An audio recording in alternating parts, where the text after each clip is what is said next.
How do you use NLP to reprogram your subconscious mind for wealth? Well, a couple different things. First thing I would do, and that I guide my clients to do, is identify that wealthier version of you. Who's that alter ego? What's his or her name? Connect with that version. What does that person walk like? How does that person talk? How does that person dress? What music does that person listen to? So you get more and more emotionally associated and connected. What type of environments does that person put himself or herself into, right? So as you get more connected with that version of you, then you identify, all right, what are the things that that version of you experiences?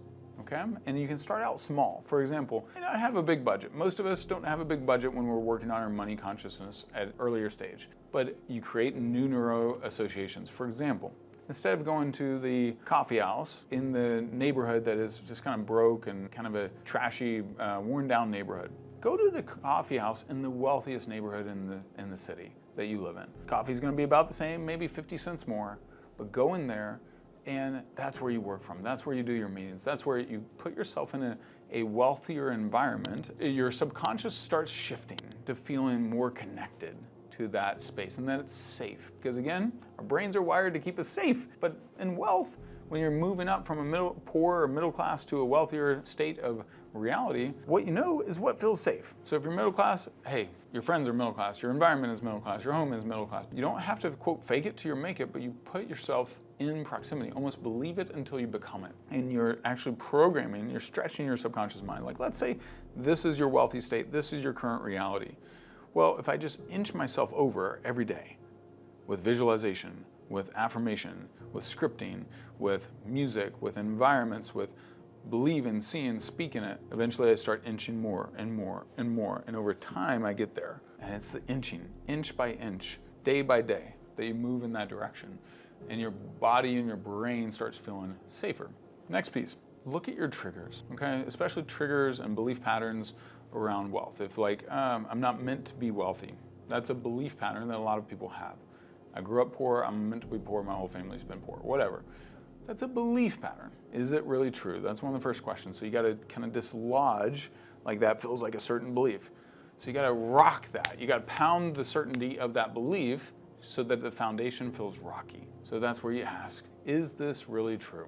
Are there stories of people that grew up really poor that became really wealthy? Yep, 100%. You can find stories everywhere. So you start soaking your mind, immersing your mind, almost marinating your mind in these stories of higher levels of wealth and wealth consciousness. And what will happen is you start seeing the possibilities. Your brain starts getting reprogrammed. Your conscious mind and your subconscious starts moving in that direction. And then set little triggers around your house. It can be something affordable, something like little. Maybe it's a little poster that has this powerful quote that inspires you to become more wealthy and reminds you that you are worthy, that you are called to do it.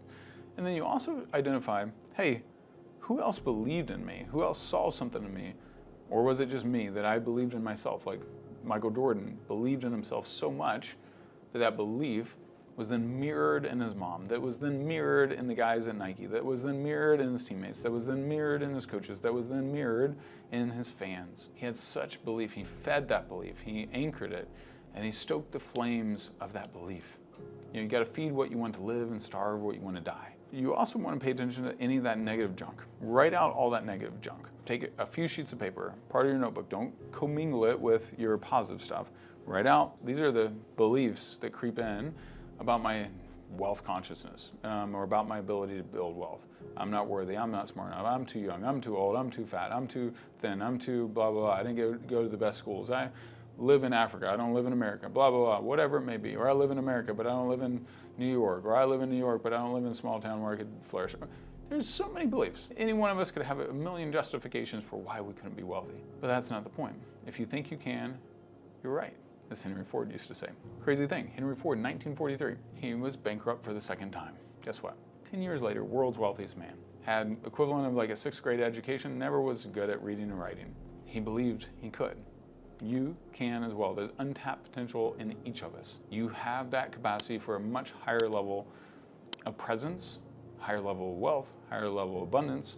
And you're called to expansion. And if you look at this earth is an abundant reality. And the more you tap into that, think about it. You and I never have to think about breathing. Even if you live in Shanghai, there's air. There's enough air that you're most likely going to live. The birds of the forest and the fish of the sea, there's usually enough food.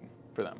Yes, we sabotage those environments with our destructive waste cycles as humans, but guess what? They don't have to worry. You don't have to worry either. Like my daughter, as a 2-year-old, she's always gonna have enough to eat. That's my commitment, no matter what. So think about, how do I create this feeling of abundance, tap into it, and then create triggers, then invite me into it, and then redesign my environment, whether it's your office, whether it's your home, or one room in your home to start. Wherever you live, what can you do as a little reminder? Do whatever you can to reprogram your mind, your body for higher levels of wealth consciousness. Acknowledge the good things. If you grew up poor and middle class, I grew up middle class. My parents sacrificed a lot. I had great parents. Very grateful for their hard work, all those things that they taught me, but I want to go above and beyond, and I have gone above and beyond. And I want you to do the same. So you don't have to neglect and be unappreciative for your past to step into your future. Your future is calling, and it's waiting for you to embrace the higher level of wealth, higher level of connection, higher levels of abundance that are there for you. Lastly, again, back to that quote, feed what you want to live and starve what you want to die. This is going to be a process. It's not going to be an overnight thing for most of us. Nurture and saturate and meditate and just soak your brain, your body, your spirit in wealth consciousness. This is where even, for example, when I bought my first Tesla, well, how did I get to that point? I experienced a Tesla on a trip in Australia, and I was like, oh, this is amazing. Then I went and test drove one, and then 6 months later, I had figured out a way to get a Tesla, okay? So go and drive that dream car, go and walk through those dream houses and experience, go drive through that dream neighborhood, but get out and walk and do open houses, whatever it is. Put yourself in those environments, shop at those luxury stores that you want, or just walk through them. You don't have to buy. Experience them. Start seeing that it's safe, that you are worthy, and interrupt those patterns or thoughts.